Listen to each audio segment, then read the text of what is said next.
Canal Rastros do Medo. História. O Gritos Esquecidos de São Paulo. Esqueçam o que vocês pensam saber sobre presídios. O que jaz nas memórias mais obscuras de São Paulo não é apenas uma estrutura de concreto e grades. É um monstro que respirou, viveu e, para muitos, continua a assombrar.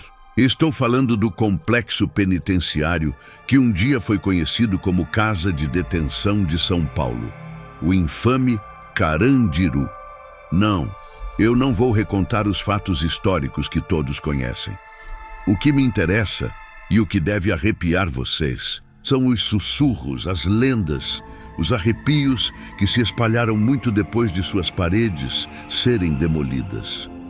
O Carandiru não era apenas um lugar, era um purgatório na terra, onde a esperança morria lentamente e o desespero gerava criaturas que desafiavam a compreensão humana.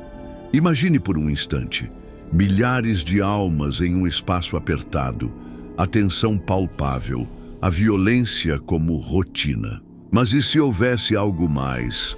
Algo que se alimentava daquele sofrimento, crescendo nas sombras, esperando o momento certo para se manifestar?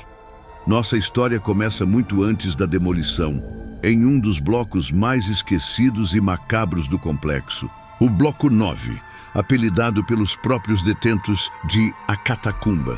Era um lugar onde a luz do sol mal alcançava, onde a umidade e o mofo dançavam em uma valsa fúnebre, e os gritos eram abafados pelas paredes espessas, mas jamais silenciados. Nos anos 90, em meio ao caos e à superpopulação, um novo detento chegou ao Bloco 9.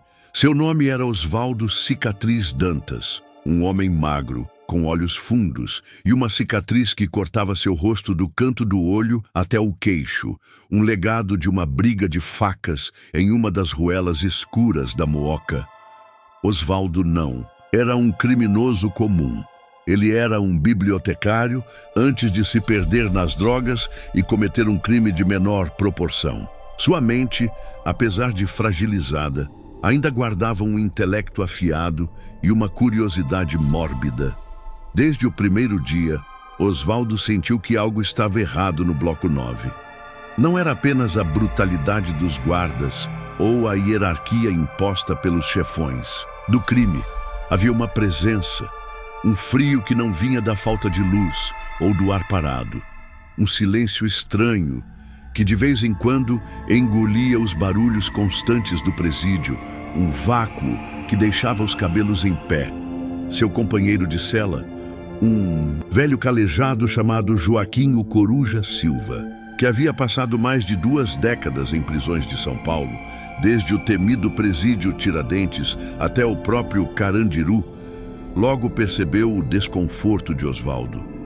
Joaquim, com seus cabelos ralos e brancos e uma tosse incessante, era uma enciclopédia viva de lendas e horrores urbanos. Ele havia visto de tudo, ou assim ele pensava. É o bloco que não dorme, Cicatriz, sussurrou Joaquim uma noite, enquanto Osvaldo tentava em vão pregar o sono. Dizem que as paredes aqui guardam mais do que concreto e piche. Guardam almas. Osvaldo revirou os olhos. Ele não acreditava em fantasmas. Era um homem de livros, de lógica. Mas a insistência de Joaquim, a seriedade em seus olhos, começou a corroer sua descrença. Joaquim começou a narrar histórias, a princípio com relutância, depois com uma febre quase delirante. Falou de presos que enlouqueciam subitamente, de gritos inumanos que ecoavam de celas vazias, de sombras que dançavam nas galerias durante a madrugada. Teve um cara, o Mancha, lá da Vila Prudente, que jurava que via uma figura esguia com olhos vermelhos espreitando entre as celas. Ele falava que era o observador. Ninguém acreditava, claro, até que um dia Mancha foi encontrado diferente. Não parecia humano. Estava encolhido no canto da cela, os olhos arregalados, murmurando uma língua que ninguém entendia. Morreu em dias de puro terror. Osvaldo começou a notar as mesmas coisas. O silêncio, aqueles momentos em que o bloco 9 parecia prender a respiração. Ele sentia olhos em suas costas, mesmo quando estava sozinho em sua cela. E o mais perturbador de tudo eram os murmúrios. Vozes baixas, ininteligíveis, que pareciam vir de dentro das paredes, como se as almas ali aprisionadas estivessem tentando se comunicar. Uma noite, a sede atormentou Osvaldo. A água das torneiras do presídio era imunda, mas ele precisava. Ao se levantar, notou uma figura no corredor, logo além das grades de sua cela. Era uma sombra alta, quase sem forma definida, que se movia com uma lentidão antinatural.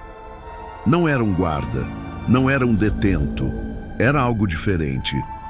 Seus olhos fixaram-se na figura. Não havia sons de passos, apenas o arrastar quase imperceptível, como se algo pesado estivesse sendo arrastado. A figura se aproximou de uma cela vazia, a 2 portas da sua. Osvaldo prendeu a respiração. A sombra parou diante da cela, e um sussurro, agora mais claro, mas ainda indecifrável, preencheu o corredor. Era um som áspero, gutural, que parecia arranhar o ar. De repente, a figura pareceu notar Osvaldo. Ela virou-se lentamente e, por um instante, Osvaldo jurou ver 2 pontos vermelhos brilhando na escuridão. O terror o paralisou. Ele não conseguia se mover, não conseguia gritar. O ar em seus pulmões parecia congelar. A sombra moveu-se em sua direção, lenta, implacável. Cada passo parecia ressoar diretamente em sua mente, um som oco e perturbador. Quando estava a poucos metros de sua cela, o que parecia ser uma mão estendeu-se através das grades, uma mão alongada, com dedos finos e retorcidos. Ela não era sólida, parecia feita de fumaça escura. Um grito abafado escapou de Osvaldo, enquanto ele recuava para o fundo da cela, tropeçando em seu colchão sujo. A mão esfumaçada parecia tentar alcançá-lo, esticando-se, tentando invadir o espaço entre as grades. Foi então que Joaquim, despertado pelo alvoroço, tossiu alto, e a figura, como se fosse feita de neblina, dissipou-se no ar. "O que foi isso, cicatriz?" E perguntou Joaquim, sua voz rouca, mas com uma ponta de familiaridade com o terror que Osvaldo acabara de sentir. Osvaldo, ofegante, não conseguia responder. Ele apenas apontava para onde a figura havia estado, seu corpo tremendo incontrolavelmente. A partir daquela noite, o sono se tornou um luxo para Osvaldo. Ele começou a ver a sombra mais frequentemente, sempre nas horas mais mortas da noite. Ela espreitava, observava e, às vezes, apenas sussurrava algo que Osvaldo estava começando a decifrar, palavra por palavra, em seus pesadelos. As palavras pareciam se materializar de uma linguagem ancestral do sofrimento. Dor, fome, nunca, livre. Joaquim, vendo o estado de seu companheiro de cela, revelou mais um segredo do bloco 9. Cicatriz, ouça bem o que vou te dizer. Eles dizem que aqui no bloco 9 havia um poço, não um poço de água, mas um poço de descarte. Há muito tempo, quando o Carandiru era apenas um projeto, houve um acidente na construção e alguns operários desapareceram. Eles dizem que foram jogados nesse poço e selados. E com o tempo, o sofrimento de todos que passaram por aqui foi se acumulando, alimentando algo que vive nesse poço. Essa lenda era ainda mais macabra que as outras. Um poço de almas, alimentado pela miséria humana. Osvaldo não conseguia parar de pensar nisso. Onde estaria esse poço? Um dia, enquanto trabalhava na limpeza do pátio interno do bloco 9, Osvaldo notou uma laje de concreto rachada e diferente das outras. Estava escondida por algumas pilhas de entulho. Uma curiosidade mórbida o impulsionou.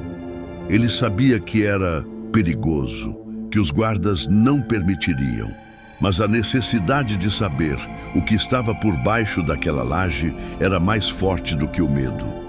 À noite, Osvaldo e Joaquim elaboraram um plano arriscado.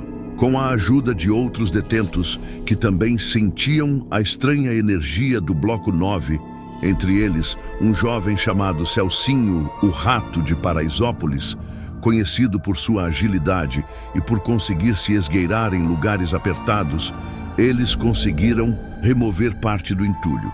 Com ferramentas improvisadas, começaram a tentar levantar a laje. O ranger do concreto arrastado ecoou pelo corredor. O som era abafado, mas na quietude da madrugada parecia estrondoso. A figura esguia apareceu novamente. Desta vez estava mais definida. Seus olhos vermelhos brilhavam com uma intensidade cruel e seu corpo parecia mais denso, quase sólido, como se a energia daquele lugar a estivesse fortalecendo. Ela parecia estar irritada ou talvez protegendo algo. Cicatriz, ela está vindo, sussurrou Celcinho, seus olhos arregalados de pavor. A figura começou a se mover rapidamente, deslizando pelo corredor em direção a eles. Seus passos eram silenciosos, mas o ar ao seu redor parecia vibrar com uma energia negativa. Com um esforço final, Osvaldo e Joaquim conseguiram erguer a laje o suficiente para que Celcinho pudesse espiar por baixo. Um fedor insuportável, uma mistura de mofo, decomposição e algo indescritível subiu do buraco. Celcinho tossiu, mas não tirou os olhos do que via lá embaixo. É um poço! Ele ofegava, sua voz embargada pelo nojo e pelo medo. E tem coisas lá dentro, ossos e um brilho vermelho. A figura estava quase sobre eles. Seu braço alongou-se novamente, mas desta vez não era fumaça. Era um apêndice escuro, quase orgânico, com garras afiadas que pareciam rasgar o ar. "Fechem!" gritou Joaquim, empurrando Osvaldo para longe. Enquanto a figura se aproximava, Osvaldo notou algo perturbador. Em vez de uma boca, havia uma fenda e dela um som que ele reconhecia agora. As vozes sussurrantes de seus pesadelos. Elas eram centenas, talvez milhares, todas entrelaçadas em um coro de lamento e ódio. Dor, nunca livre. Eles conseguiram empurrar a laje de volta com um baque surdo, selando o poço novamente. O som da laje caindo foi seguido por um grito estridente, não humano, que parecia rasgar o próprio tecido da realidade. Era um grito de fúria e frustração que ecoou pelas paredes do Bloco 9, fazendo as grades vibrarem e o sangue gelar nas veias de todos que o ouviram. A figura desapareceu tão rapidamente quanto surgiu, deixando para trás apenas o fedor e o eco do terror. Osvaldo, Joaquim e Celcinho sabiam o que haviam despertado. Algo antigo, alimentado pelo sofrimento, algo que não queria ser perturbado. Os dias seguintes foram um inferno particular para Osvaldo. Ele via a sombra em cada canto escuro, ouvia os sussurros em cada brisa. O poço selado não a havia impedido, apenas a havia enfurecido. A entidade parecia rondar suas celas, sua presença mais forte do que nunca. As histórias do Bloco 9 se intensificaram. Guardas relatavam equipamentos que falhavam sem motivo, luzes que piscavam em padrões estranhos e o constante som de arranhões vindo das paredes. Os detentos, já à beira da loucura, começaram a falar abertamente sobre o Observador. O nome que Mancha, o detento da Vila Prudente, havia dado à criatura. O terror atingiu seu ápice em uma noite de tempestade. Raios cortavam o céu sobre São Paulo e o Carandiru parecia tremer. As luzes do Bloco 9 falharam completamente. Na escuridão total, o som de correntes arrastando-se começou. Não eram as correntes dos guardas. Era um som mais pesado, mais arrastado, que vinha do corredor. Osvaldo, encolhido em sua cela, ouvia o som se aproximando. O som das vozes sussurrantes estava mais alto, mais claro, quase como um lamento. O arrastar parou diante da cela de Osvaldo. Então, um som de unhas raspando metal. A entidade estava lá, do outro lado das grades. "Libertem-me! Libertem-me!" As vozes sussurravam, agora formando palavras compreensíveis, mas com uma doçura aterrorizante. Osvaldo fechou os olhos com força, desejando que fosse um pesadelo. Mas a mão longa e esguia, agora mais definida, mais real, começou a deslizar pelas grades, tentando encontrar uma abertura. Ele podia sentir o frio gélido da entidade, o cheiro de decomposição que ela trazia consigo. Por favor, a voz murmurou, parecendo vir de todos os lugares ao mesmo tempo. Não me deixem aqui, sozinho. A voz parecia um convite, uma promessa de alívio daquele inferno, mas Osvaldo sabia que era uma armadilha. A entidade queria mais do que liberdade. Queria companhia em seu tormento. De repente, as luzes do bloco 9 piscaram e voltaram, revelando o corredor. A entidade havia sumido, mas a marca de seus dedos longos e arranhados estava gravada nas grades de metal da cela de Osvaldo, como um aviso, uma promessa de retorno. A história de Osvaldo Cicatriz Dantas e do bloco 9 do Carandiru é uma lenda sussurrada entre os que viveram à sombra do presídio. Um lembrete de que alguns lugares absorvem tanta dor que se tornam portais para algo inexplicável. Dizem que mesmo após a demolição, a entidade do poço continuou a existir, ligada à terra onde tanto sofrimento foi derramado. Hoje, onde antes se erguia o Carandiru, existe o Parque da Juventude, um lugar de vida e luz. Mas será que a energia de milhares de almas em desespero realmente se dissipa? Será que o medo, a raiva e a loucura que preencheram aquelas paredes desapareceram por completo? Pensem nas fundações. Pensem na terra. A memória de um lugar como Carandiru não se apaga facilmente.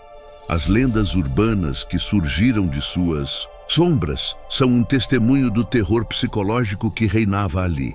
Elas nos lembram que há medos que o concreto não pode conter e que algumas histórias são escritas com o sangue e o desespero de almas perdidas. A cada noite em São Paulo, quando o vento sopra e as sombras se alongam, será que ainda se pode ouvir o lamento de um observador? Será que os gritos esquecidos do Carandiru ainda ecoam, esperando por ouvidos dispostos a escutar? O Carandiru foi demolido, mas as cicatrizes que ele deixou na psique de São Paulo são profundas. E talvez, apenas talvez, algumas coisas nunca realmente morram. Elas apenas esperam. Se essa história arrepiou você até a alma, como eu espero que tenha feito, então você chegou ao lugar certo. Aqui no Rastros do Medo, mergulhamos nas profundezas do inexplicável, desvendando as lendas e os terrores que assombram nosso mundo. Por isso, se você curtiu essa viagem ao desconhecido, deixe seu like para mostrar que você tem coragem. E o mais importante, inscreva-se no canal para não perder nenhuma das nossas próximas histórias que vão te tirar o sono. E para não deixar você na mão, se o medo ainda não te largou, tenho mais uma história que vai te prender na cadeira. Está aparecendo aí na tela agora mesmo.